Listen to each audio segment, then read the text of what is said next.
no say, yeah, I mean, here, can you check to see if there's, I just turned the, I think the sound on, so that might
We're going to go ahead and get started. We're running a little late. We had a couple of technical difficulties, which Eddie called the EMS folks. They came out, did the paddles on the computer.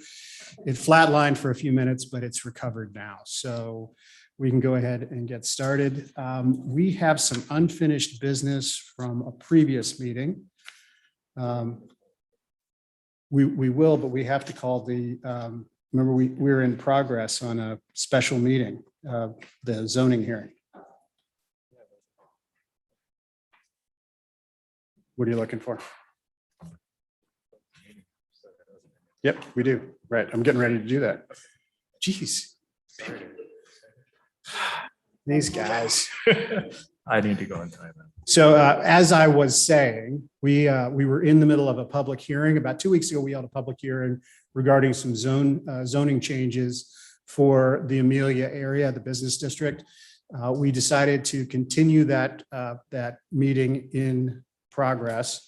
And so now we're going to go back into that. So this is the continuation of the public hearing that was held on July the 28th for zoning case ZC 2021-002. I'll take a motion to re-enter the public hearing. I'll make the motion to re-enter the public hearing. Do I have a second? Second. We have a motion and a second to re-enter the public hearing.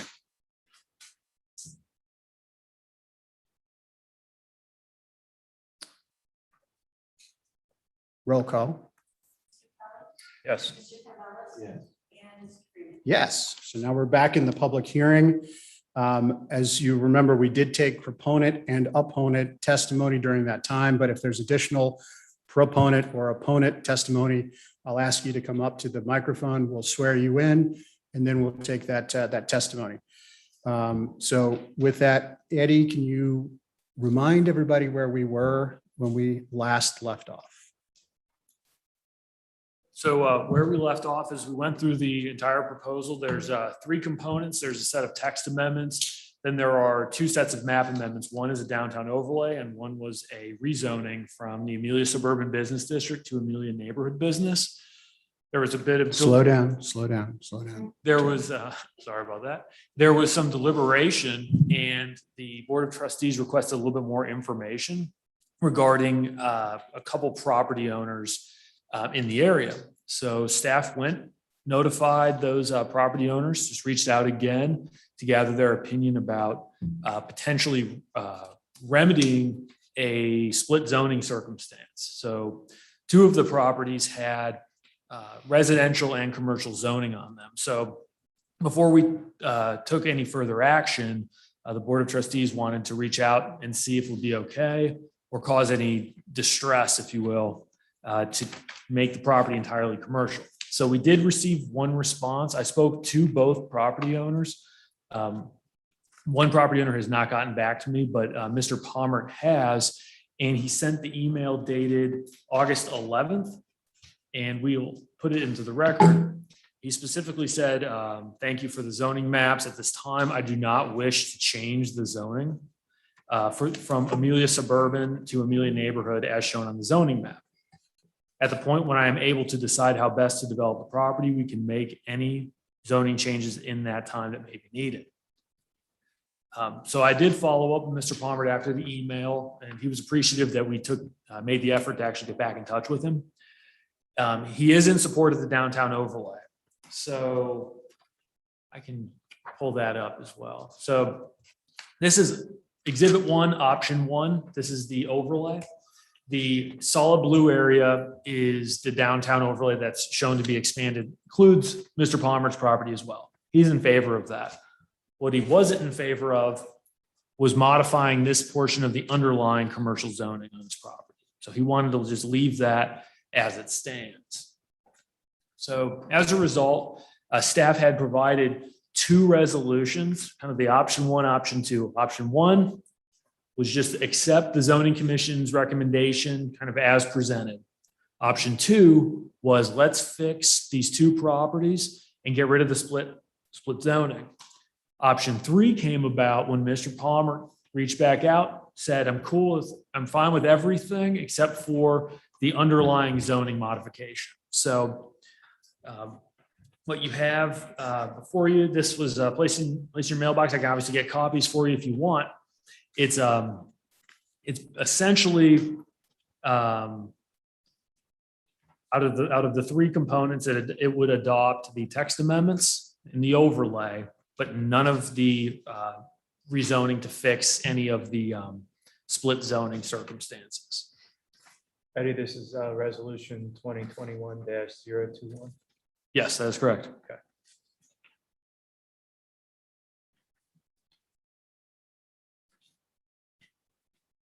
So we have those three choices to pick from, or we could have a fourth choice, which is we turn it all down. Yep.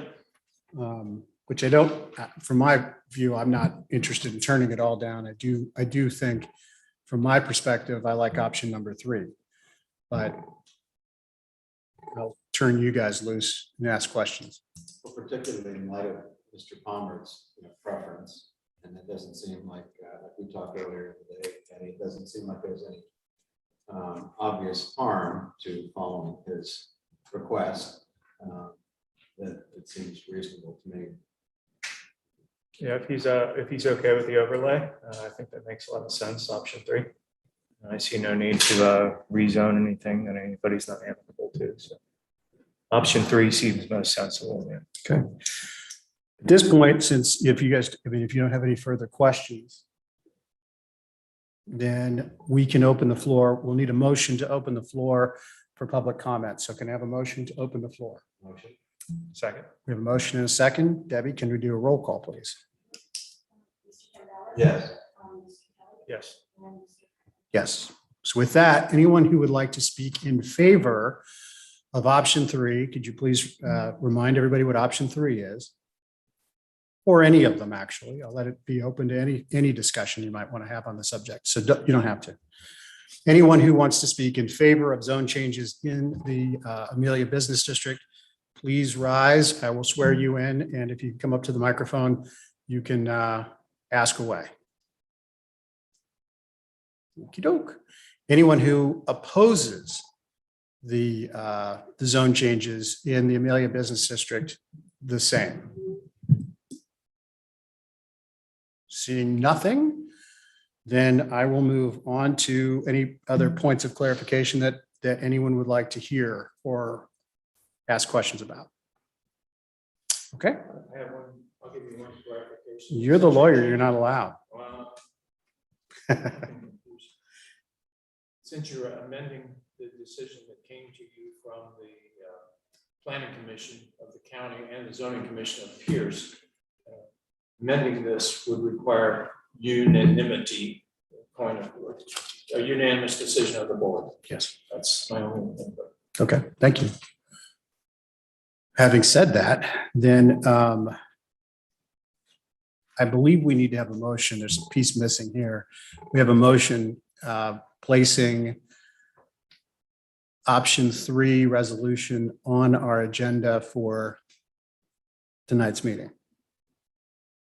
Correct? Yes, that's correct. The motion or the resolution option number 3 can be considered tonight, was my understanding. Yes, On the regular.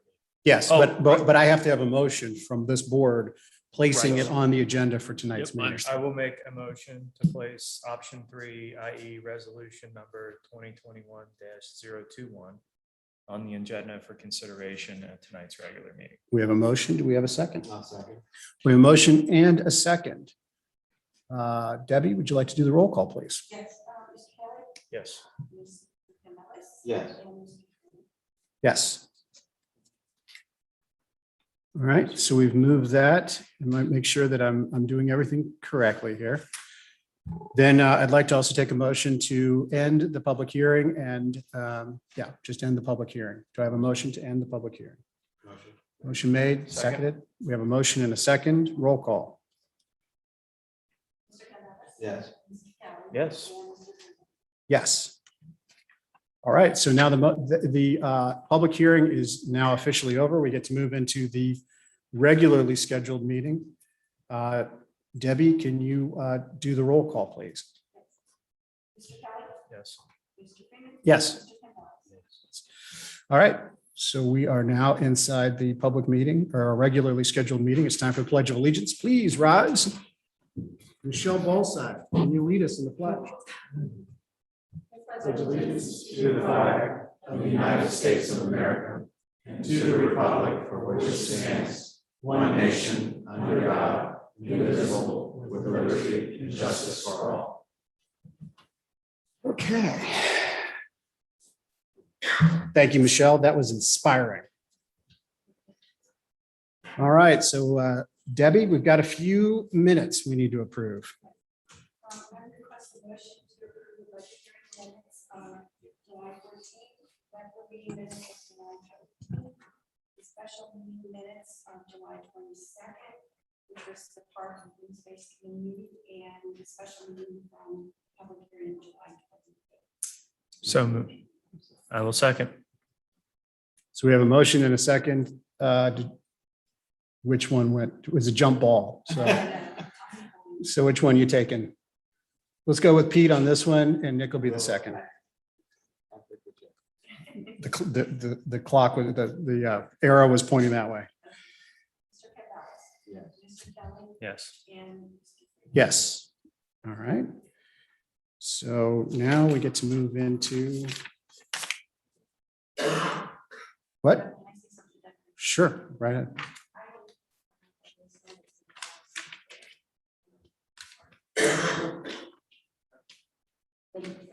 All right. Since we had a joint meeting between the Board of Trustees and the Park and Green Space Committee, so the minutes are reflective of both groups. And so we have to have the sign off of the chair of the Parks and Green Space Committee, as well as the Board of Trustees, just so everybody knows what she's whispering to Doug over there. With that, we'll go into departmental celebrations and updates. Mr. Bennett, Lieutenant Bennett, which I always have a tough time saying, so. Yes. So our celebrations are, we completed National Night Out on Tuesday, the 3rd. I thought it was successful.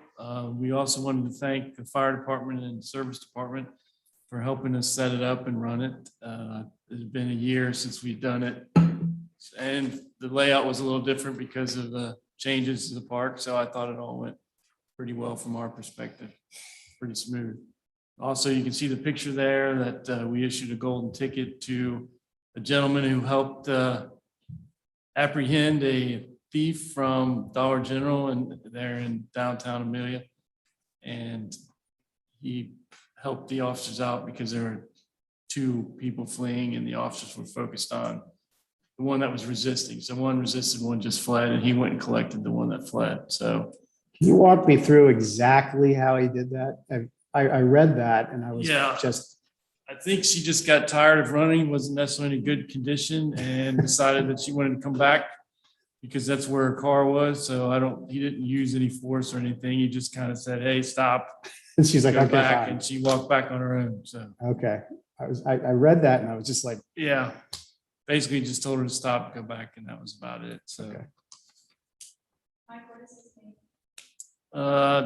I don't remember the name off the top of my head, and I can't read. Joseph, yeah, Dodshauser, Dotzauer.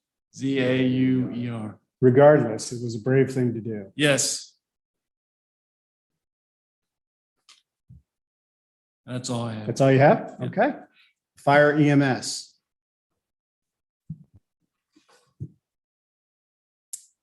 So updates, I think everybody's tired of hearing about COVID, but numbers are on the rise again in all 50 states. And so we're monitoring that and kind of seeing where things go.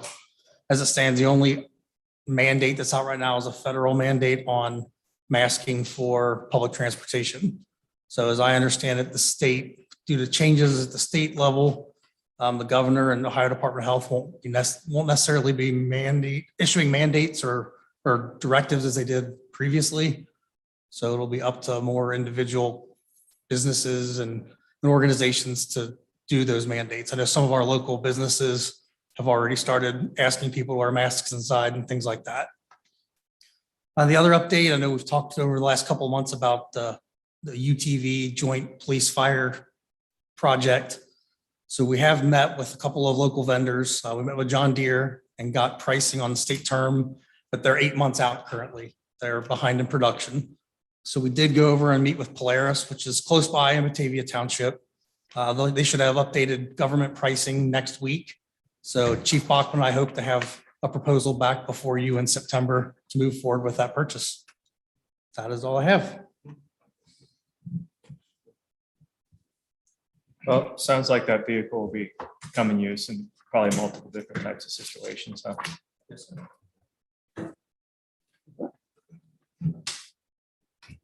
wanted to see it.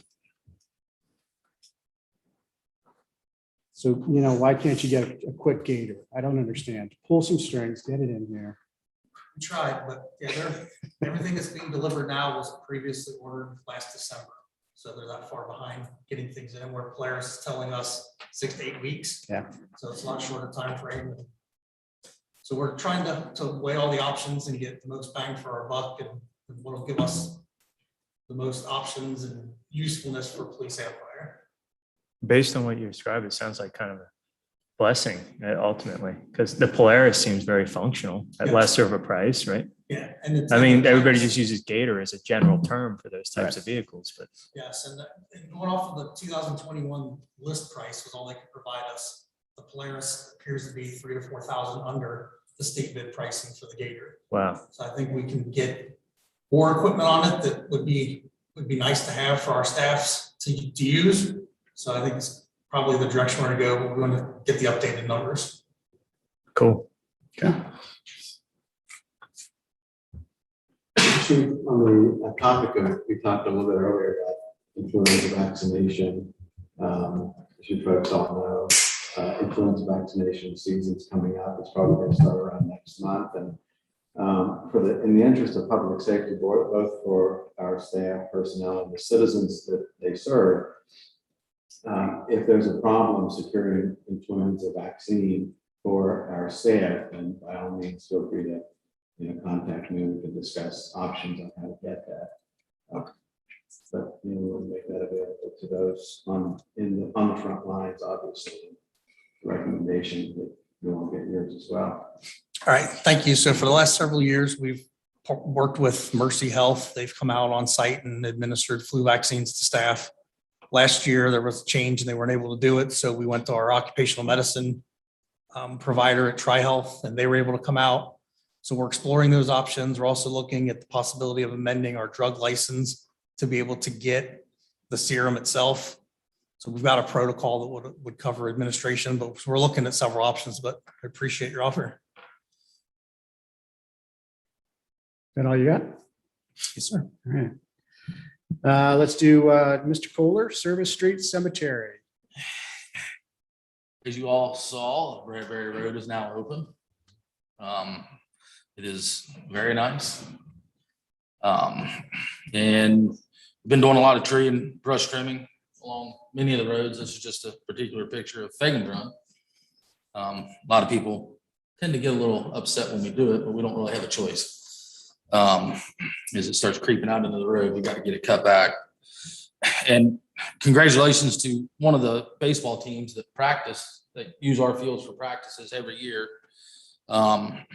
They went 21-3 overall and 14-1 in their regular season. And after a fourth place finish in the city tournament, Amelia rolled through the Class C senior bracket in Goshen, defeating teams from Goshen, Mount Orr, Fayetteville, Mount Orr, or Milford to win the championship. So congratulations to them. You know why that is? They won the tournament because they practice on our field. Yeah. So since they practice on our field and it's so choppy and blocky, when they get a smooth surface, they're ready for it. Yeah. It was the fence. Not to pick on you.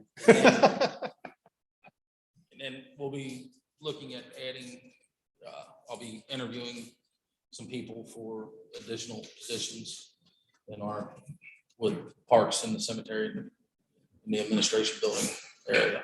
I think Maintenance. you've got a motion a little later on regarding a staff position move. Mhm. So that'll be another piece to the reorganization process Yes. for your department.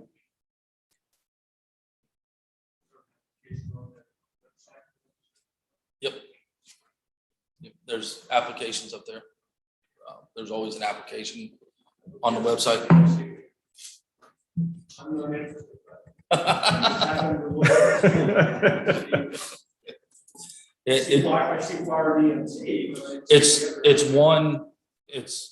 We have just one general application for all. We do not have the advertisement up yet, no. So John, I feel like the Bradbury Road thing, I mean, that was nice. I drove up it the other day, Yeah. the curb that you guys put in there, the drainage. Not to mention, what were you spending, 30 grand every other year? Pretty close. About $30,000 every other year, we don't have to spend anymore. Mhm. And most of that was state money, right? Grant money? I think 50% of it was grant. So I think Alan was pretty savvy with that, don't you? Yes, he was. Oh, we were gonna give him the big hat. Well, he was. It wasn't my doing, but that's great. I mean, that's going to save us in the long run, and it's much nicer to drive. Yeah, and I think it's gonna be safer, but I'm afraid the cars will go faster. I feel like it makes you feel better when you come down Bradbury because there's that room on the right edge where there wasn't before. And before it was like a cliff almost right on the white line on the edge of the road. And it made you feel as if your tire goes off that, you're done. Yeah, And now there's a nice buffer there. yeah, the road's actually through that point right there, the road's actually wider 2 feet. And then a 2 feet curve, Yeah. 2 feet wider with the curve, so a total of 4 feet through there, so. You guys did a nice job of turning this. No, that road I think is 40, I think, isn't it? It doesn't have a sign, it doesn't have a sign on it, so that we go. It has signs on it. I believe it's 40. You don't see it because you're going too fast. You travel Locust Corner more? Yeah, I couldn't have guessed. The total price tag. Well, first of all, total price tag's not in yet because they're still finishing it all up from the green eye shade side. So we'll know a little bit more probably in about a week or two because we just opened it up. But I know we did come up below what the cost was. I don't know exactly what that number was, but working with the contractor, that we had extra amounts of asphalt that we could use. And I actually had them build up down there at 9 Mile more than what I already did. And to help with that intersection to make it a little bit better. In which it did make a big improvement. It's a little wider now, and it's right when you come off a 9 Mile, it's not that sudden drop. Before when we did it, they could actually then take the fire truck and make a right-hand turn onto Bradbury. Now they'll be able to do it with no problem. And I believe a regular car turning right onto Bradbury will be able to stay in their lane. They wouldn't have to, because before when you would turn right onto it, you kind of had to watch and time it out, that if somebody was coming down the hill, you couldn't make the continuous turn. You would have to wait to finish it out. But now I believe that you could, if somebody's used to the road, they can make that turn continuously now. So Craig can get it. Oh, yeah. Yep. Yep. Weren't you guys done a little ahead of schedule too? Yeah, it was about a week or two. Nice. So John, you think that essentially the message is that it was done early and so basically on time and under budget? Nice. Well done, John. From the numbers that they're telling me. Stan, these things cost money. It's just, there's no two ways about it. They cost money. No, it takes a lot more than that. Yeah, some of it was from the county because the county came in and redid the water lines underneath the road. So that was part of the offset. So it all ends up to the good for the township and it didn't come out of the general fund budget at all.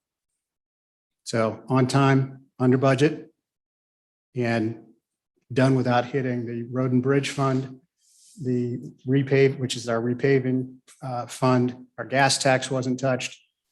All of that gets to stay in the treasury. And if you're going to come in from anywhere off 275 and come to a township building, That's probably the route you're taking, don't you think? Why would you drive all the way up? You would drive up 52, MapQuest it from Kentucky and see which route it takes you. I guarantee it takes you off there, down 9 Mile, up Bradbury to the township building. That's the way I take all the time up 275. I seriously doubt it's taking Do you it. out 52. Do Is it. it taking you out 52? No. Well, a lot of folks on my side of the township, we use that as the cross to get up to Lowe's. So, or to 275. So. And if you're coming it's more than north- 600. If you're coming from north, there's no question about it. Say what? No, you're not. I'm down on 10 Mile. You're on Locust Corner. So there's a whole group of people. We live over on 10 Mile. And there's a lot of us. And we use that as the connector to get to 275 to go north. We don't go south to go west to go north. That's a waste of energy.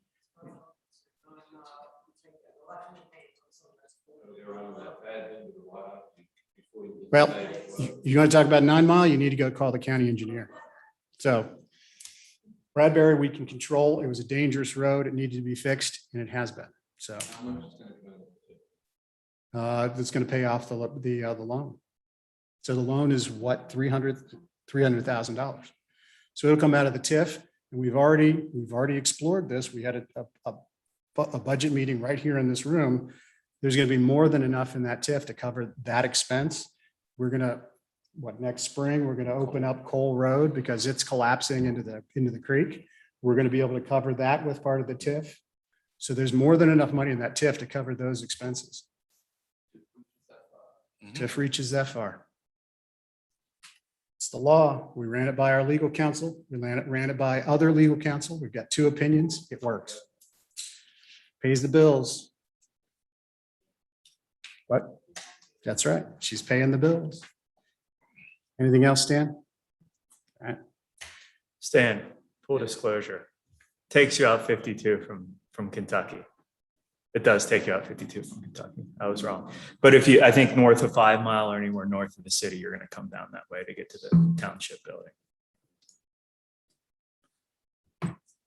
I was doing research. If you Google it if you're on the north, if you're over in Eastgate or more north there, when you Google it, it brings you Bradbury. Right.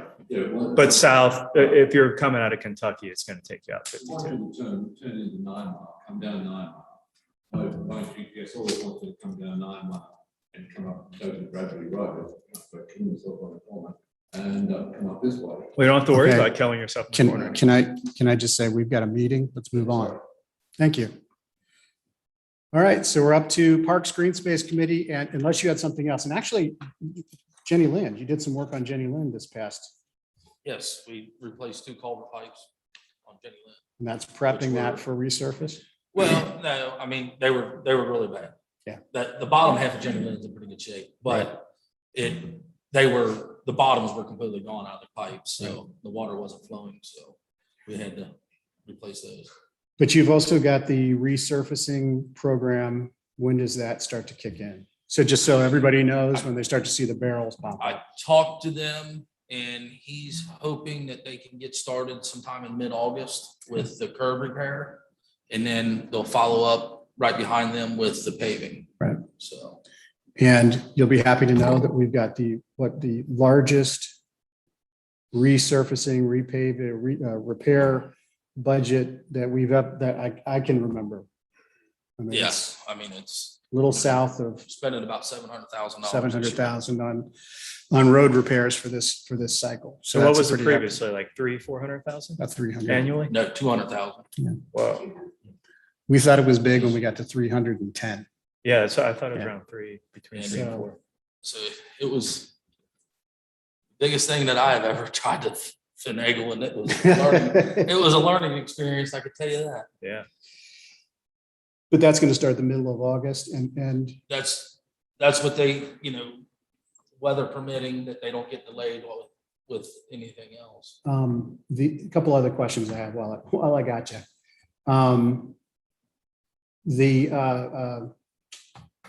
The name of the road just slipped out of my head. Oh, Dorado Court. Are they the contractor's all set, ready to go on that one with everything else, or is it That's still? part of the paving program. Okay, so everything will move on that one at the same time. Yeah. We should probably let the Dorado Court people know that. Yeah. So that they're aware that it's moving. And then the last thing I had just went out of my head. Oh, when we had that joint session with the Parks Committee, there was a woman that came up to me and asked a question about Twig. I think it was Twig, that she wanted a sign up for, a warning sign for folks that drive through there for children. Is that sign up? Yes. Okay, all right, good. I know you and I talked about it when you were on vacation, but I just didn't, I wanted to make sure that I closed the loop on that. And then the other thing from that meeting about the water, I put the application in for Tate Monroe to get a water tap. Well, the preliminary, so they can go out and locate where the water tap, where the line is. And then I will have to, once they decide that, then I will have to resubmit for the permit to have them install the water meter. And then we'll be able to take off from the water meter and install the And that'll be for water. which Pierce Preserve. Pierce Preserve. Okay. Good. So we're just waiting on, okay, good. Perfect. Just waiting on Tate Monroe. All right. Since I hogged him, guys, you got anything? Quick question, I guess. 52 along, in the median, that's the state's responsibility, Yes. right? We went a little long this year. We, I assume, have no influence over that. No, but I did the one day when they had the big water main break up on 125 by White Oak. Steve Riley from ODOT called me. They wanted some road closed signs for Lewis Road and White Oak, which White Oak's a county road, but I called the county and situated it, and I just put the closed signs up. But because I was already there. But he was talking to me about that. They have a contract with somebody to mow those medians. And they're to be mowed like 4 or 5 times a year. Well, back in the spring, there was so much rain constantly. And they went through, they have it timed out that it gets mowed this time. And they had to mow all of Clement County. And so basically it got long because, for one, the growing conditions were unreal. It was super humid and just a lot of rain. So it was just blowing up. We were having trouble keeping up with ours because it was blowing up so fast. So that was their reasoning. And then we get so many cuts per year.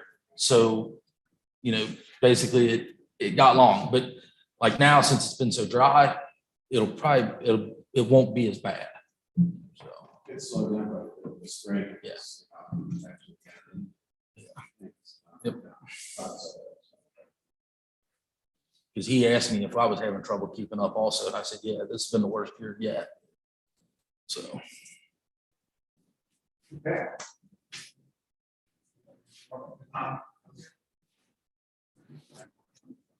Thank you, Dan.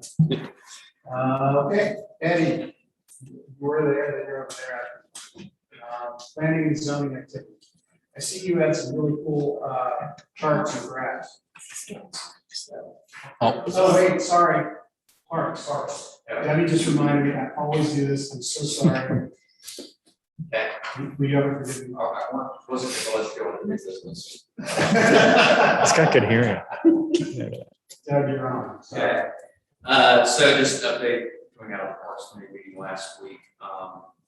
I sent the trustees a letter narrative, just a request for us to, utilize the township logo to get some shirts made, probably similar to what the service department wears, volunteer on the back, on the front.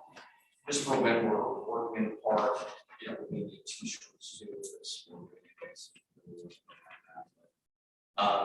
When we're working in the park, just to identify us as, volunteers or if there are events, wearing shirts, sort of discussion with people or if they need help and all that.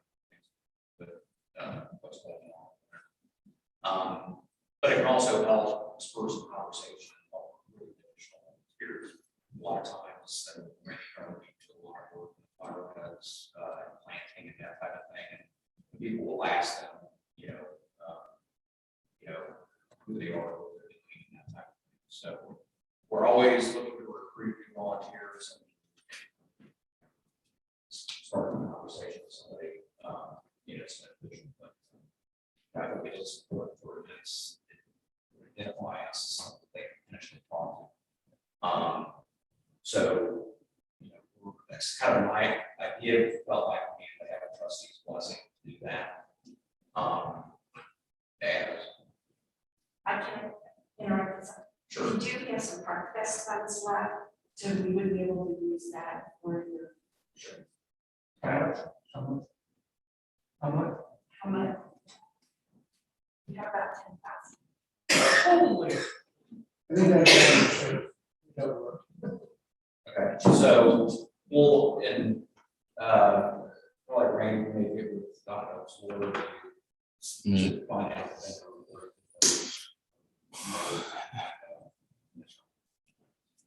This shirt comes from our uniform company, but our t-shirts, because our uniform company didn't offer the t-shirts when we signed up with them.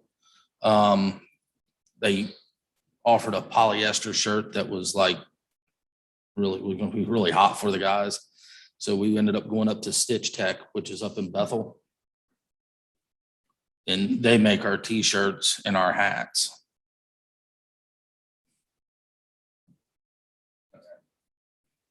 Maybe email, email or Mm-hmm. Yeah. Okay. All right. I think that'd be beneficial. So something else, out of course, we have sort of a subcommittee for event planning, just to try and now that,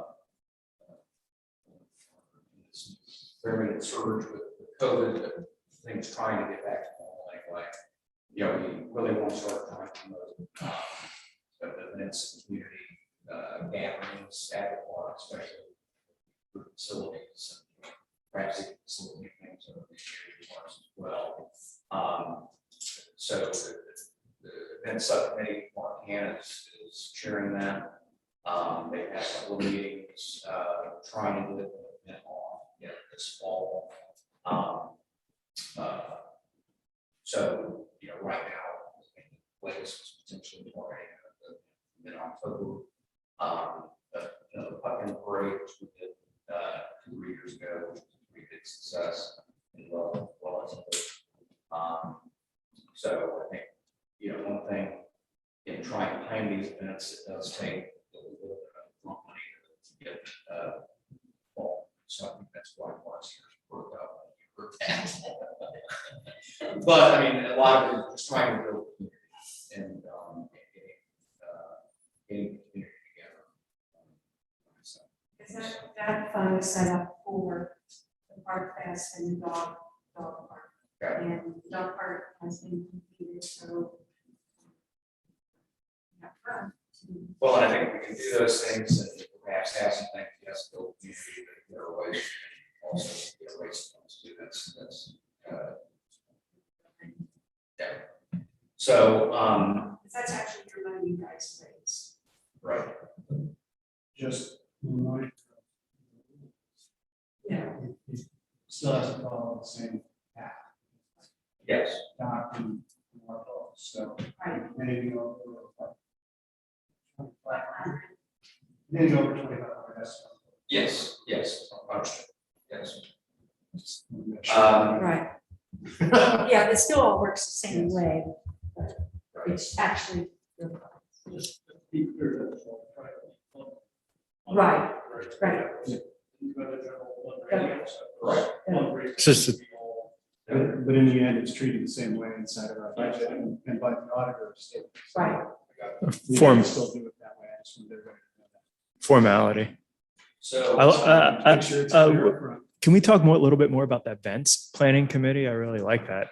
Who's on that committee again? The events planning. Yeah. Michelle, Mark, Ann Campbell. There's 4 or 5. And you. damn near, Okay. That's awesome. I think that's really great. I mean, get more, a little bit more community. Yeah. Yeah, and that was gonna be kind of next on. my Okay. agenda is, we're always looking for volunteers, sort of, Parks Committee meeting first Wednesday of the month, right, this morning at 6:30. We did get some names at the Grove Park, meeting on the 22nd, for our volunteers list, so that's just something that's, you're out in the community, we're also volunteers. I started getting involved, 5-6 years ago, and it's been a lot of fun. It's been a lot of work, but it's been a lot of fun. One last thing, we did go ahead and set up our fall work day. It's going to be November 13th. It's a Saturday from 9 a.m. to 1 p.m. This fall, we're going to focus on Grove Park, and it will be invasive removal. Which part? Grove. We will focus on invasive removal around the paved walking path, trying to get that cleared up as much as we can. In those 4 hours, trying to create better visibility. There's some things we still need to work out from, rent the chipper or, another idea was to just kind of gather things and have a service department, for some week or whatever. There's not as much area like over here that past where we just say we're going to drag things and create, natural miles back. Well, I don't have that option, but so that's going to be Saturday, November 13th from 9 a.m. to 1 p.m. Fall back date in case the weather will be the next Saturday, which will be the 20th. We've had really good success the past few years. Dan Deere has had good success in recruiting University of Cincinnati students who have community service hours and they need scholarships. So we've had good attendance from that, and with Scouts through 343 always provides a handful of people. Usually end up 18 to 20 people and just go in and start work. So that'll be on the calendar. Again, anybody's welcome to join. Just bring gloves, walkers, chainsaws, whatever. I brought mine last time. On the chipper thing, I broke it pretty fast, but we're gonna have to rent if we're gonna have to rent a chipper, I could probably I could see if I could borrow Monroe Township's chipper. They've let us borrow it in the past, so I don't know why they would keep us from, unless they had to use it, but I can't imagine them have it for a Saturday. But with that, the cost of what it would cost us to rent a chipper, I could pay a couple guys to work that Saturday. And it would be a lot easier on us and them probably if we could just be there. They drag it out. My guys are there to feed the chipper and just haul it away right then and there. So we did it last time with the chipper, and I think Don Kelly and I spent a good portion of the morning feeding it. He had a cast on one of his arms and still feed the chipper. I mean, it's a necessary evil if you want to get rid of all that brush. His is an EY, I believe. Yeah. Whatever that means. Right, exactly. So that's Frankie. Did you notice anything? No, that's good. what was the date you said on that? So I can, November 13th. 9-1. Since I skipped over, I think it's plenty of time to say something else. Okay, you're on. All right.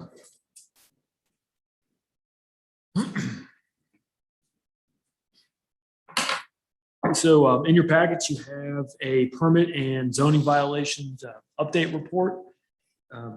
Basically, this is a comparison between 2020 year to date and 2021 year to date. So just January to July. I included total permits overall code cases and single-family dwellings. So this is kind of, more or less the midway point here. For reference, in 2020, at this point, we had 137 total permits. This year, we're up to 179. The graph illustrates each month. You can see kind of where we track over the course of that 6-month period. And orange is obviously 2021 and blue is 2020. Here you have the code comparisons. At this point in the year in 2020, we were at 42 total code cases. This year in 2021, we're at 98. So a pretty significant uptick there. Actually, every month it has been busier than last year, which is probably not much of a surprise, but it's still, compared to other years as well, very busy. Also, just as far as code goes, we've had some pretty big cases recently. This is one of the probably the biggest one that we've had. This is a before picture. This is a pretty significant fire down on 749. We had to work with the property owner to get this property cleaned up. And this is what it looks like now. Just another taste of kind of some of the stuff that we do. This is a tall grass case and weeds down in the Locust Lake area. It's like now. And finally, the total dwellings here. As you can see with total dwellings in 2020, at the 6-month mark, we were at 32. This year, we're at 74. So again, a number of our subdivisions are online and building out very rapidly. As you can see each month as well, it's significant upticks. If you have any questions, happy to answer it. Yeah, going back to those cases, did the owner clean those things up, or did the township have to file a lien and all that kind of stuff? No, we worked with the prosecutor's office. There was no additional cost to the township. So we brought them to mediation, worked with them. And that's how the overwhelming majority of cases are handled. People will come into compliance. We have tools, and we have a policy trying to work with people as much as possible. So. Sadie, where would be hired in zoning assistant? So the Monday after next, the person will be coming on board. So within the next 2 weeks, very, very soon. Just out of curiosity, real quick, Eddie, which one of these types, permits issued, code cases, new dwellings, takes the most amount of staff time on average per case? Just to give me an idea on what. Probably code cases. And that's a lot of it comes down to, there's a lot of follow-up. There's a lot of unique circumstances with every single code case.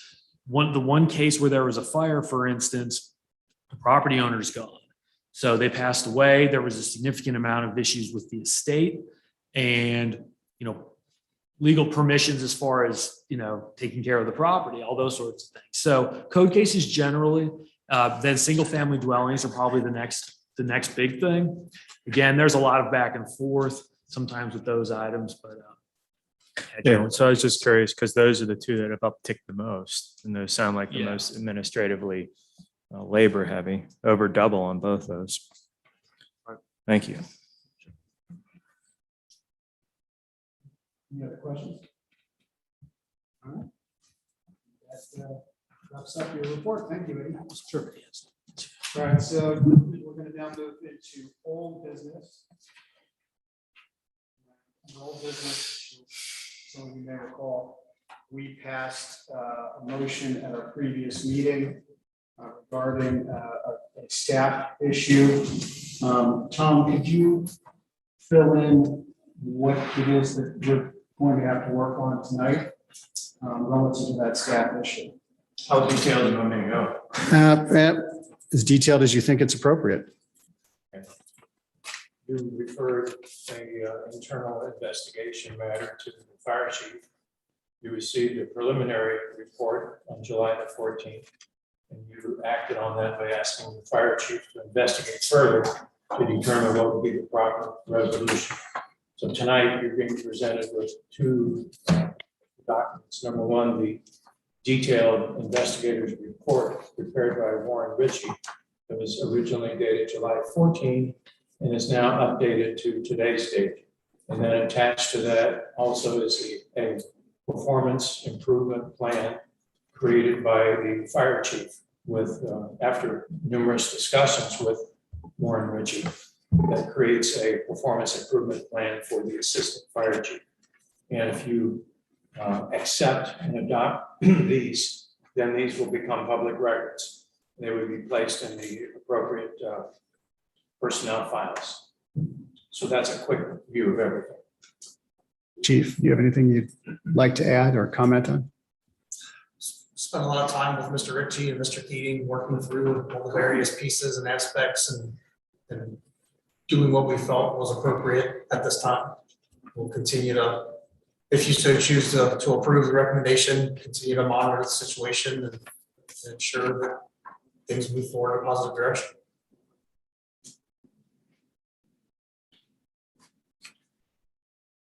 So legal counsel has prepared a motion for us to consider. And I'm just going to read the motion to both of you and to everyone in the audience. It says, I move that the investigator's report be accepted and adopted by the board, and that the employment management issue addressed in the report be referred to the fire chief and administrator for further administrative action as suggested in the report. This motion is based upon the Pierce Township Personnel Policy Manual and a detailed investigation conducted by the Associate of the Law Director and the input of members of the fire department, the fire chief, and the administrator. That's the motion that has been recommended. Would one of you like to make that motion? I'll make the motion. It's a motion, second. I will second. Is there any discussion that we'd like to have on this subject? All right.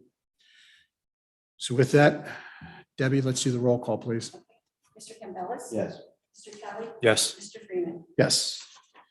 So do we need to, we've accepted the report, but do we need to also accept and do a separate motion for the action? No. Okay. That's part. It's all handled. Okay. Let's hope it's handled.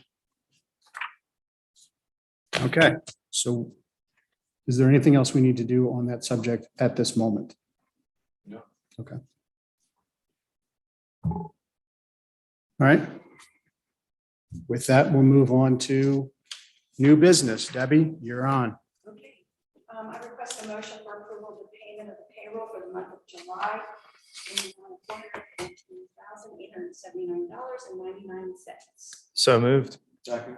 We have a motion and a second. Any further discussion on it?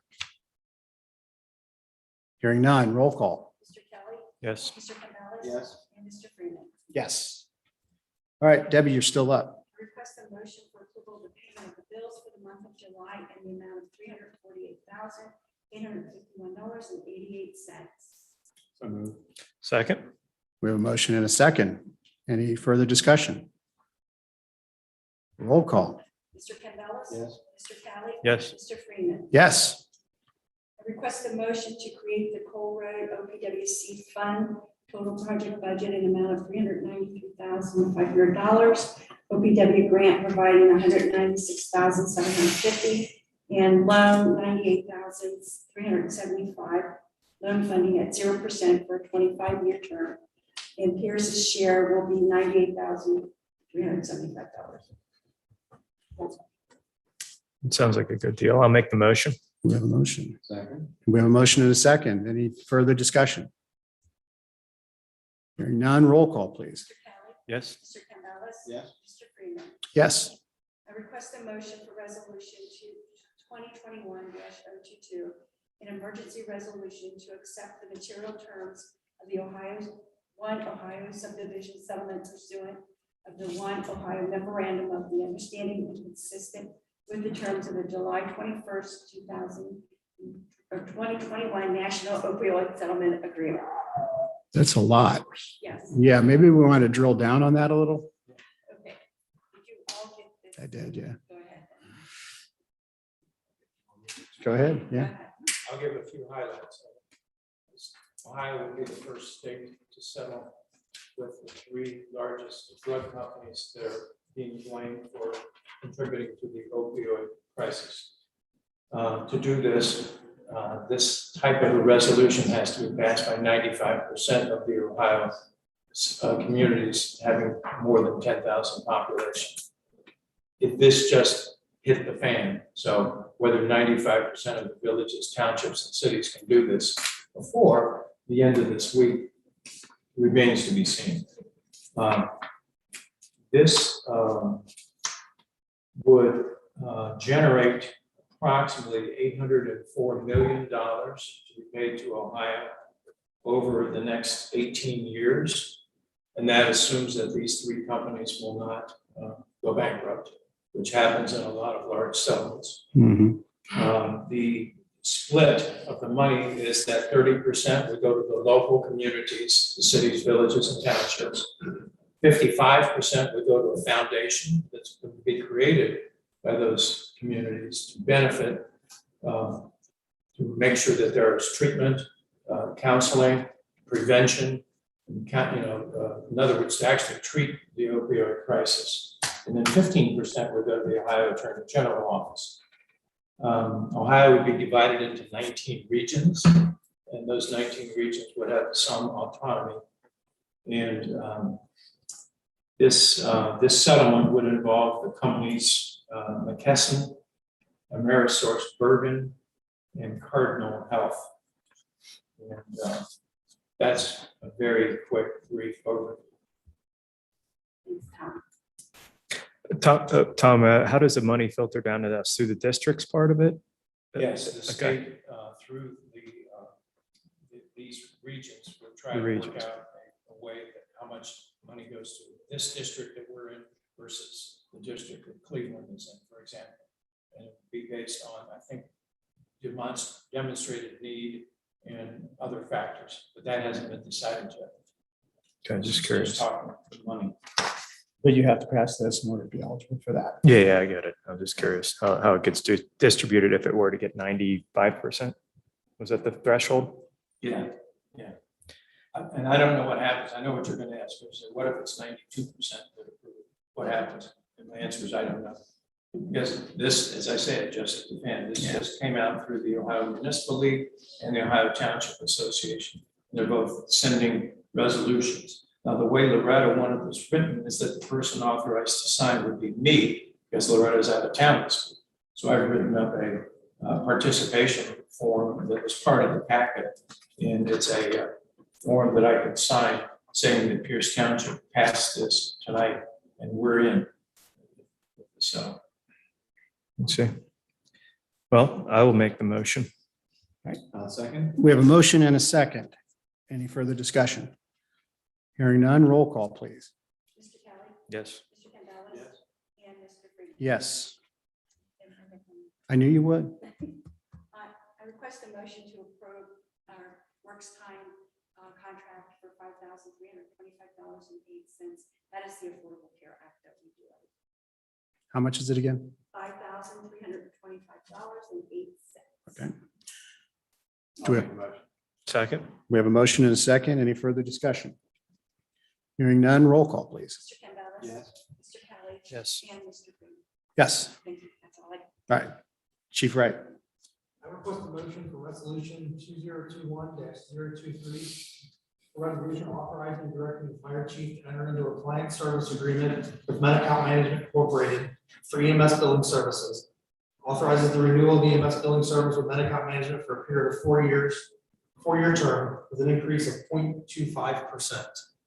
What's that cut, Greg? With that, it brings it up to 6.75% of what they collect for us. Okay. So we've utilized Medi-Cal since we started EMS billing of non-residents back in, I believe, 2000. I think most of the departments and communities within the county use them. They've been outstanding for us, and we've not had an increase, I think, in 10 years on the percentage. That's pretty competitive when it comes to medical billing, so Yes. I'll make a motion. Second? We have a motion and a second. Any further discussion? Hearing none, roll call. Mr. Campbell? Yes. Mr. Kelly? Yes. Mr. Freeman? Yes. Thank you. Thank you. John, you're up. Service Director John Kohler requests a motion to appoint Norman Darnell to the position of maintenance foreman for the Parks, Cemetery and Grounds at the established rate of $25.78, starting on August 8th, 2021 through August 22nd, 2021 payroll. What do we really know about Norman, really? I don't know. Can we Hard trust the worker. guy? Yeah. He's a good guy. I'll make the motion. I'll second. We have a motion and a second. Any further discussion? Hearing none, roll call, please. Mr. Kelly. Yes. Mr. Campbell. Yes. And Mr. Yes. Eddie, you're up. Mr. McCarthy, you're up. Planning and Zoning Administrator Eddie McCarthy requests a motion for resolution 2021-024, declaring improvements to parcels of real property located in Pierce Township, Ohio, to be a public purpose under section 5709.73C of the Ohio Revised Code, exempting such improvements from real property taxation, authorizing the execution of such documents as may be necessary, and establishing a tax increment equivalent fund for the Glen Mary TIF Incentive District. Make a motion. I second. Okay, we have a motion and a second, but just as a reminder, let's drill down on that a little bit more. This has come before us in the past. And we've discussed this, but I want to put a little more flavor on it. Maybe Eddie, you may not be up to speed on it as much as Loretta was, who couldn't be here tonight, but can you speak to it just a little bit? Yeah, so the TIF district covers the new Glen Mary subdivision. And so through the TIF, generally speaking, a portion of the new taxes on the investment in the property will be redirected into a fund that will basically be dedicated to improving public purpose items throughout the area, like sidewalks, roadways, things like that. So, And you this know, is, let's go ahead. so yeah, that's basically the long and short of it. And this is a 10-year, 75% TIF, correct? That's correct. It's a residential on the property. Yes. Residential TIF on the property, very similar to the Prestwick TIFs. So it'd be a 10-75, which means 75% of the value will be inside the TIF. The 25% that is not will go to traditional funding sources like fire, police, schools, et cetera. So it's basically a way of having a pre-negotiated TIF that you don't have to go through the schools to try to negotiate it. It sets the rate at 25% for taxation for 10 years. And just for reference too, there's 121 proposed dwellings in the TIF district, and total private investments approximately 35 million. So it's the whole subdivision. Right. Yeah, we didn't break it. Yeah, the north and south. Yeah, we didn't break it into parts like we did with Prestwick. Prestwick was coming in different phases. So it made sense to phase those TIFs. So there's going to be 3 TIFs at Prestwick. This will just be one single TIF. Because we had the shift from being a village to being a township, the premier site, Stonehenge, that site no longer has a TIF underneath it. We'll have to come back and put a new TIF in place for premier, which we're working on at this point. Works exactly the same way. The premier TIF would theoretically be a commercial TIF as opposed to a residential TIF. Rules are a bit different. They're with a commercial TIF. The things you can do with the funds are a little bit broader than what you can do with a residential TIF. We're much more restricted as a residential TIF than a commercial.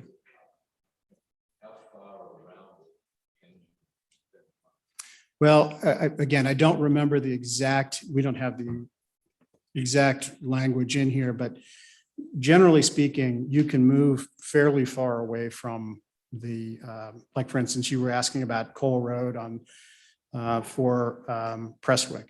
The reason why we can do that is because you have to show that there's a link between the two. So if a person lives in Prestwick, they would use Cole Road to take it to 749 perhaps, to go to different parts of the, well, but the new state law allows you to do that sort of thing. So the linkages are what you have to show. And of course, if the linkage isn't appropriate, then you can't do it.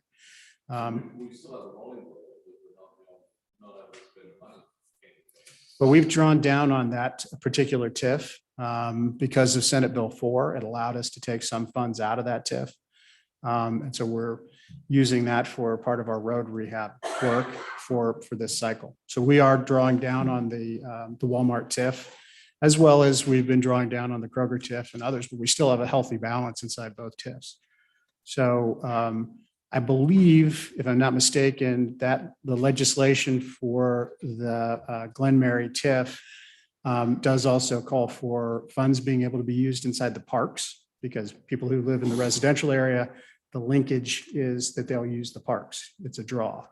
So very much like Prestwick, we'll be able to use those funds inside the local parks. So it'll ultimately help all the way around. So with that, we have a motion and a second. Roll call, Debbie. Mr. Gonzalez? Yes. Mr. Kelly? Yes. Mr. Freeman? Yes. Planning and Zoning Administrator Eddie McCarthy requests a motion for Resolution 2021-025, declaring the intent to conduct an internet auction for the sale of unneeded, obsolete, or unfit personal property of Pierce Township and Batavia Township acquired from the Village of Amelia. Now, reading this motion, it doesn't seem like the document that I reviewed earlier in the week. Is that tied together affirmatively to the same motion passed by Batavia last week? Yes. Because remember, one of the things that we wanted to have happen is that the public would be able to go in and take a look.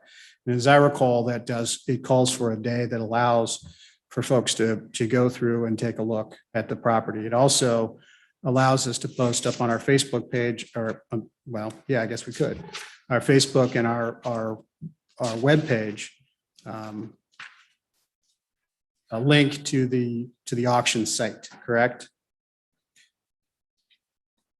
So as far as putting the link on our website, that won't be a problem. But the auction house that we're using is allowing, they on their own site will have the items displayed on the site for people to take a look at, go to their site, take a look at, but we'll also have there'll be hours the place will be open so that people can actually see them physically. That is my understanding. Okay. I'm sure you do this anyway, but I'm like a little something that they could take with them if they're not internet savvy, like an instructional guide on how because they can't bid on the items when they're there, right? They can walk through and look at them.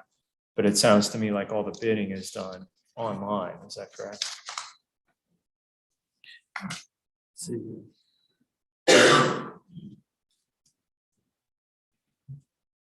Yeah, I believe it is all online. So just this quick, like user, like friendly type of, easy to follow guide that could be handed out for the folks that walk through. So they could easily pop online when they leave and get somebody to help them, or they have the opportunity to do that. Right.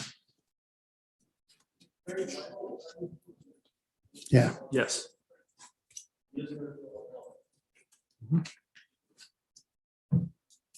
I don't think that really affects what we're passing. I just think that might be another idea. Yeah, it's an additional piece to make it easier for people to participate if they want to. All right, well, I will make the motion. We have a motion. Do we have a second? Second. Any discussion?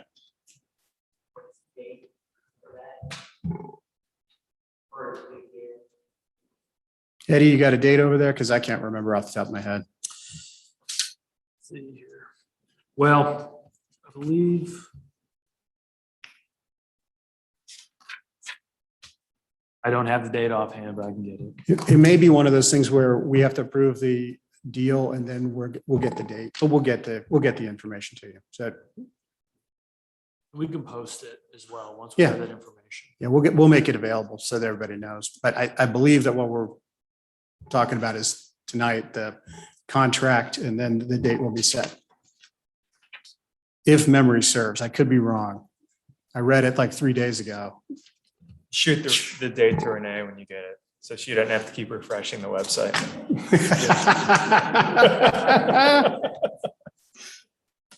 All right, so once again, just because I think I forgot. We have a motion and a second yet? Okay, we have a motion and a second. Roll call, Debbie. Mr. Kelly, Yes. Mr. Campbell, and Mr. Freeman. Yes. You all set, Eddie? Yep, just the, obviously last motion would be from the public hearing, but Yes. You're going to have to lead us through that because you have the language that you want. absolutely. This will be the motion stemming from our public hearing just a few minutes ago. Option 3, can you just walk us through the motion? Yes, absolutely. Pierce Township Zoning Administrator Eddie McCarthy requests a motion to approve Resolution 2021-021, a resolution amending the Pierce Township zoning map and zoning resolution to incorporate changes to the Amelia Neighborhood Business, General Business, and Amelia Suburban Business Districts, and amending text and map of the downtown overlay. This is option number 3 resolution. And can you give all of that to Debbie when we're done? Yep, All absolutely. right, so motion has been read. All right, I will second. we have a motion and a second. Any further discussion? Hearing none, roll call, please. Mr. Campbell. Yes. Mr. Kelly. Yes. Mr. Freeman. Yes. Okay. Any other business? Any other business? Nope. No? Eddie, got anything? Okay. All right, now we'll open up public comment, open floor discussion. Now, I have been scolded more times than once by Loretta. She's not here, but she'll still haunt me in my dreams. She wants me to make sure everybody comes to the microphone in the front. So with that, floor's open. Come on down. Come on, Tim. Tim Ross from 34 Hummingbird Way. You know you're in trouble when he says his name before he gets to the microphone. Oh, yeah. He was 2 rows deep and he said, Tim Rosser. Hey, in the old business section of the meeting. Yes. You, really, I don't know how to explain it because it was so brief. I know Tom read, some information for you guys to approve. Mhm. Can we elaborate a little bit more on that? Because I'd like to know what the background and, where this, because I have. Right. Well, in the interest of the parties that are associated with it, we want to be sensitive to that. What it stems from is a charge made against, if I step astray, please let me know. And I'm not trying to be evasive, I'm just trying to be respectful. There was a charge made against our assistant fire chief, Gary Offert, and we investigated it. We followed our process, our that we're supposed to go through. We met with the complainant. We met with other folks. We didn't, but through the process that we've set up through the employee handbook, we followed the rules of the handbook. Met with the fire union representatives. We met with several other folks. Did an investigation, which is, as you pointed out, is now public record. Yes. So that can be accessed. So we had to take action. And what we did was we have filed a performance improvement plan that Mr. Offord has to go through. And so that's what that was all about. So, well, yeah, but it's, some of these things are very thorny issues. You want to make sure that you're respectful to both sides. And so, it's one of those things where, you need to be respectful and follow the law and do the right thing. So if it seemed vague or distant, that's why. Yeah. But they're all public record. You can request them. Second of all, still be free now. Offered to meet with you on a number of occasions. No. I told you in plain words that I want an email, I want it written. I wrote it to you. I didn't voice it to you. I wrote it to you. I wanted it back. You offered to meet, and I told you no.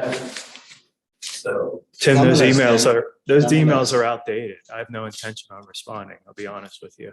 They're outdated. A lot of the information, the questions you're asking are from 5 months ago. I read through them, but a lot of the questions have already been answered. I mean, I don't know what you want me to respond to. They haven't been answered. Well, then come to the meeting and we can talk about it. I don't, No, so you're saying the $600,000 that, from July to, December, the overpayment is outdated information? some of it is. No, it's I read not. through it. Some of it is outdated No, it's not. information. But why didn't I don't you have it in respond? front of me, No, but- why didn't you respond? At the time, I missed the email. You sent it Okay, again. I okay. mean, it Let's- got let's- sent 3 or 4 times and it's been 5 months. Yeah, I'm I'm not trying the to tell aggressor. everybody to I'm calm just down. telling you that it seemed outdated Okay. when I read it and I have no intention on responding to it. 'Cause Okay. It's not, Okay, it's you're outdated not- information. And you're standing here today telling me that you're not gonna respond to a resident, a paying resident.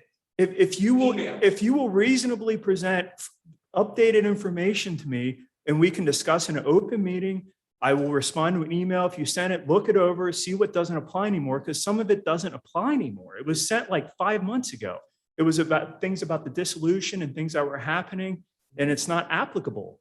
Yes, well. Some of it isn't. Yeah. Some of it I isn't, agree Tim. with you, and because, Alan, And I don't know how to respond to a point in time doesn't exist anymore. We've moved past some of that stuff. Not all of it, but some of it.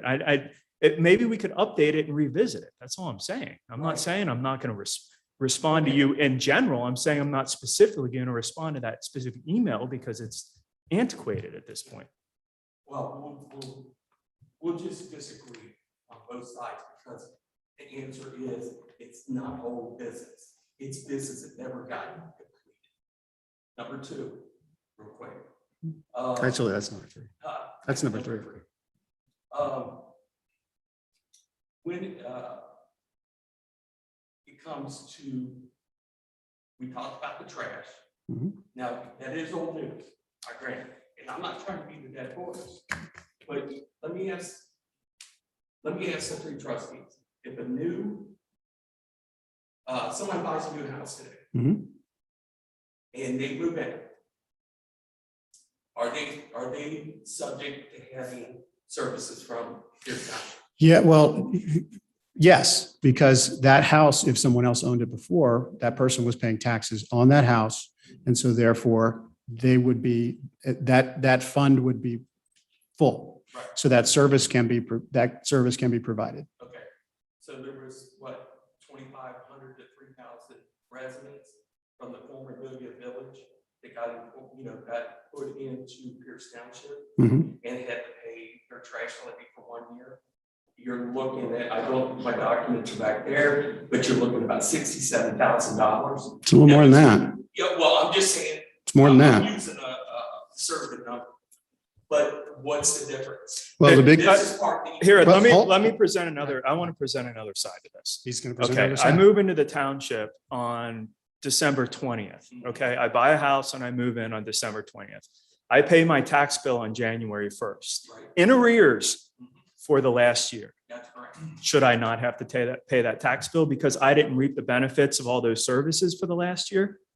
I'm going to say I refuse to pay that tax bill. I know I just moved in the township, but I refuse to pay that tax bill because it's all in arrears and I'm not going to pay those taxes. But based You, on- you assume, but No. what about my question? Well, I've got Yeah, it. no, you're required to pay, you should pay, Okay, but we did.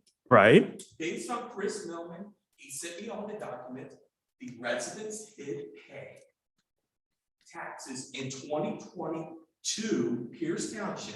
And any funds that comes No, from the 2020. dissolution in 2019, which was not used because the village was dissolved, will come to Pierce. That's correct. That's correct. I agree with that. So I'm not gonna sit here and go back and forth. I'm just talking more This about the is- garbage levy Yeah, part of this it. is why I wanted it I wanted it in writing. I wrote, I typed, and I presented the email to you folks, and it never got sent back to me. Alan took the time, within 2 days, he had mine back. He had his perspective of what it was all, what he thought. Well, I'll figure it out. Elements of it don't apply anymore though, Tim. I'm telling you, there are parts of it that don't apply right now. It doesn't. Some of it might, that's fine, but you Boys, know, we've gone over both sides. that's okay? fine. I'm Right. just saying. But it does apply. And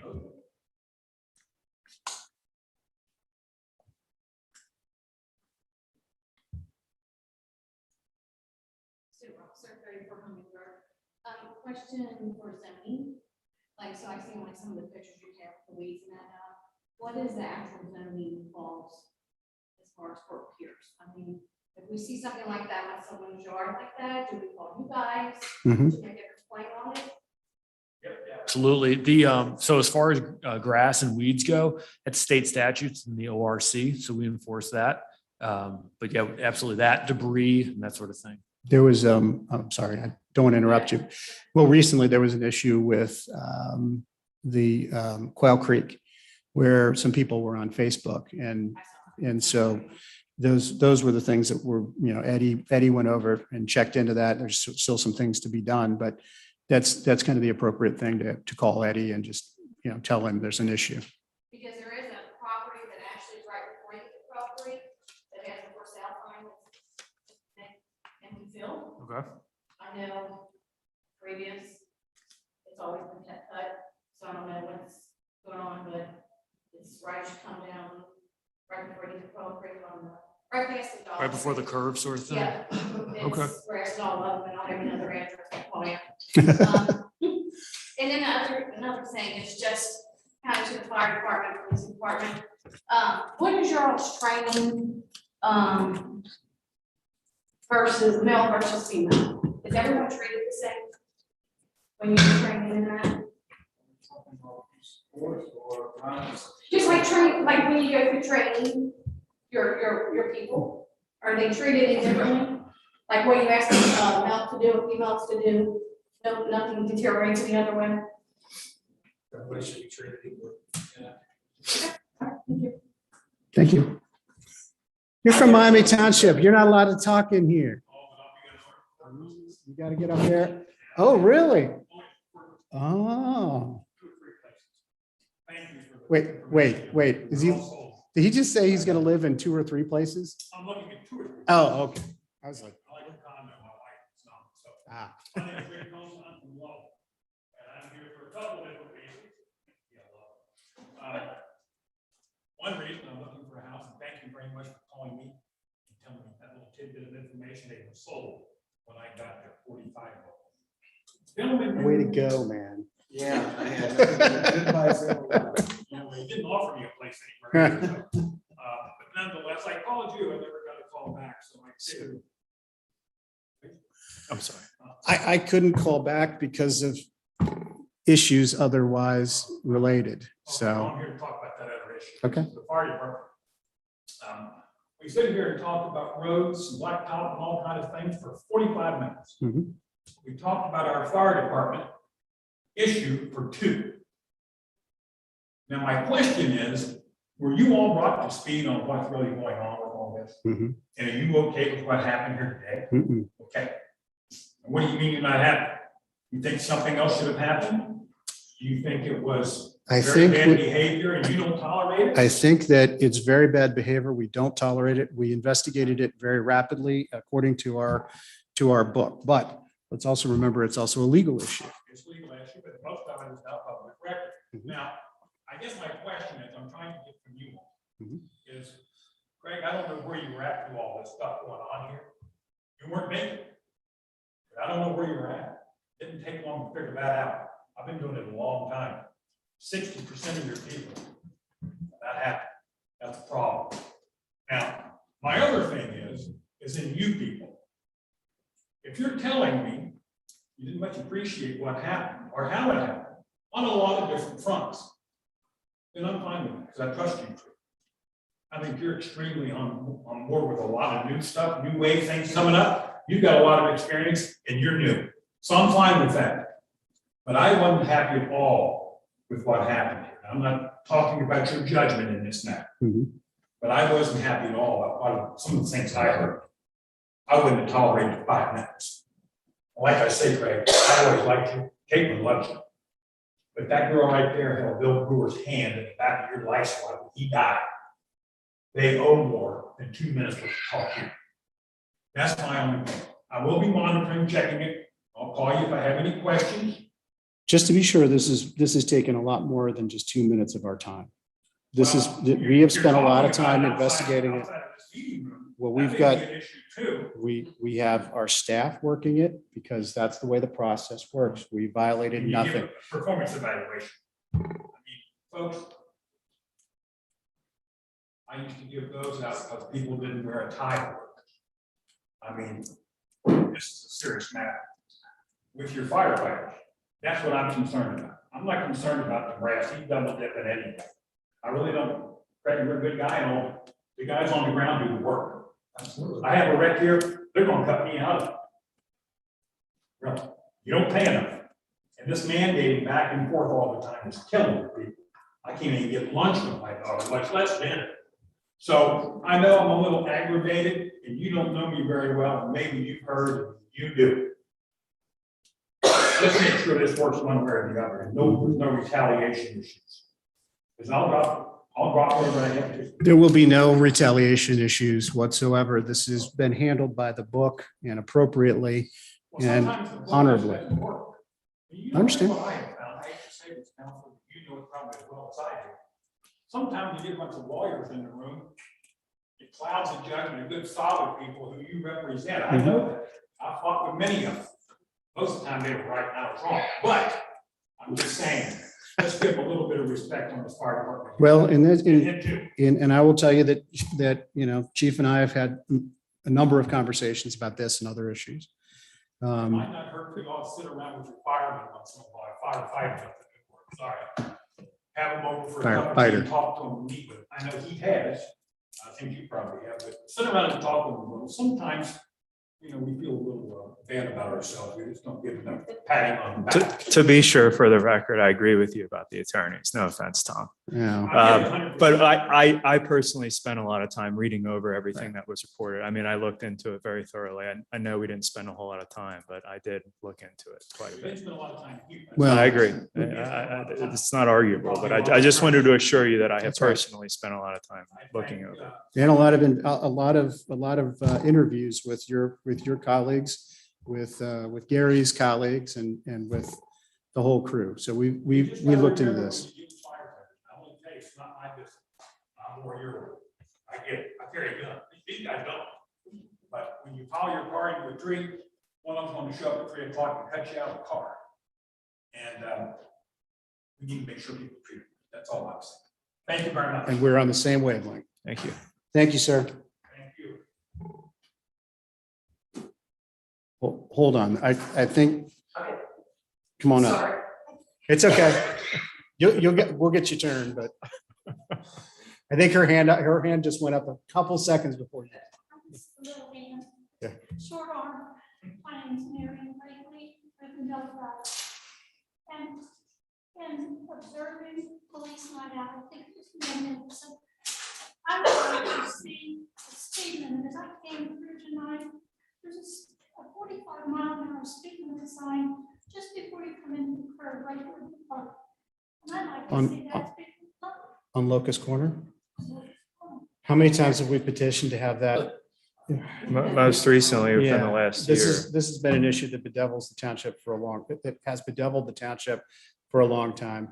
We've petitioned to try to get White Oak reduced, Locust Corner reduced, Pond Run reduced, and we've been turned down every single time. So we're with you on that. We agree. I understand, but I'm running and a 45-mile-an-hour speed limit. That's the wide open speed limit. That's a fast I can ride on 125. They are, the county engineers are installing new flashing crosswalk signs at the other crosswalk, just like what we installed when we redid this side of the park. The county is installing those signs there, and then they're also installing them on Merwin 10 Mile, where there's the crosswalk from Royal Troon subdivision over to Stonegate, I think it is. Inverness, yes. they're installing them there also. So there'll be flashing lights to let people know, you've got, you got to slow down. The only other thing I have, I'm not gonna put on the signature. I'm not gonna give up on that. Things keep cropping up. And I've seen 2 different times where they have gone around and collected off of the graves. I appreciate it, clean. But it's flowers plus American flags and dumping on a truck. Just like it's all garbage. If those flags are not being disposed of properly, I don't understand. I mean, there's thousands, and the mowing crew goes through when they mow, when they have to remove them, they carry them, they put them on their truck, and they bring them over here to our facility to where you can retrieve your things. I was always told that they're novelty flags. They're the little, like 4-inch flags. That's just the way that it's always been handled here. I don't, if it needs to be done differently, then we can do it differently. Let's get a definition on that and make sure that we're correct on that.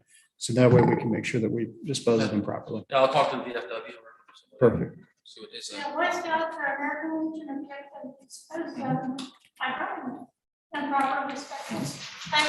That's all I'm asking for. Yeah, Thank you. no, that's what we'll do. We'll look into it. Thank you.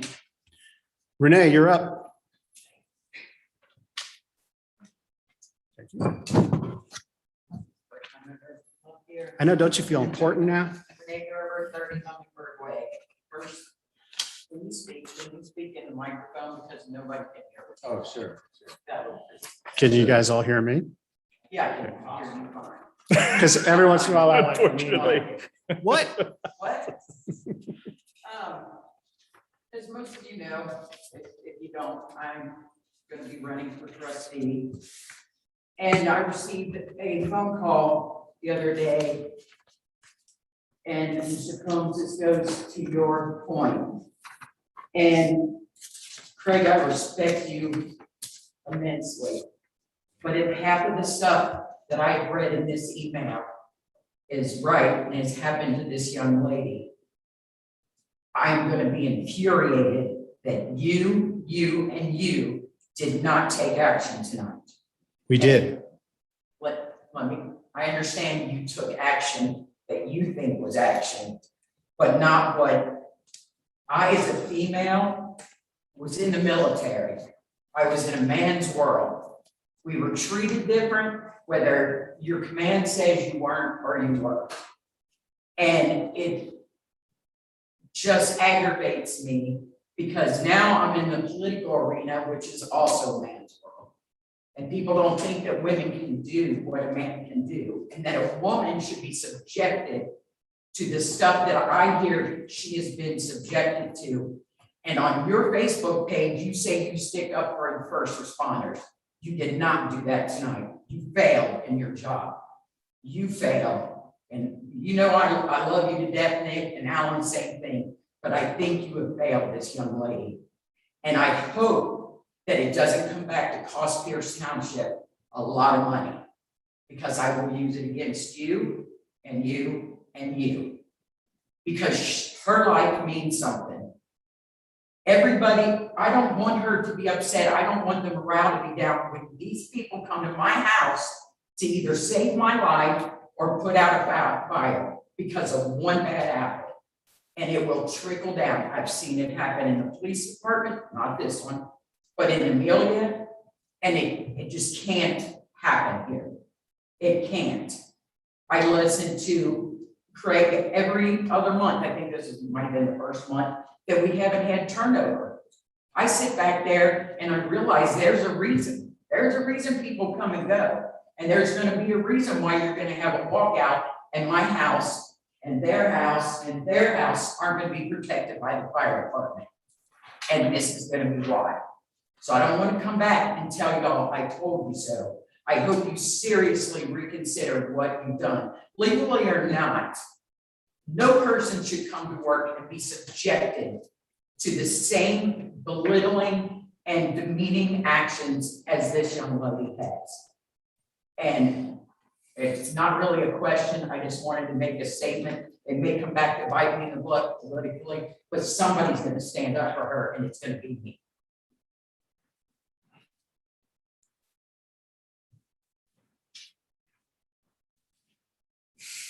Anyone else? Mark Can. You can stay over there. Just stay right there. You can just, you're good. You can use this. There's a mic right there, Mark. Mark Ian, Slaughter Road, just so you know, a previous fire chief referred to our firefighters as mental midgets. So we have a huge upgrade with our fire chief. Okay, just so you move back. Okay, just so you know. Number two.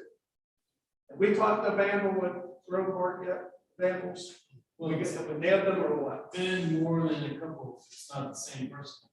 So the first series, damage was.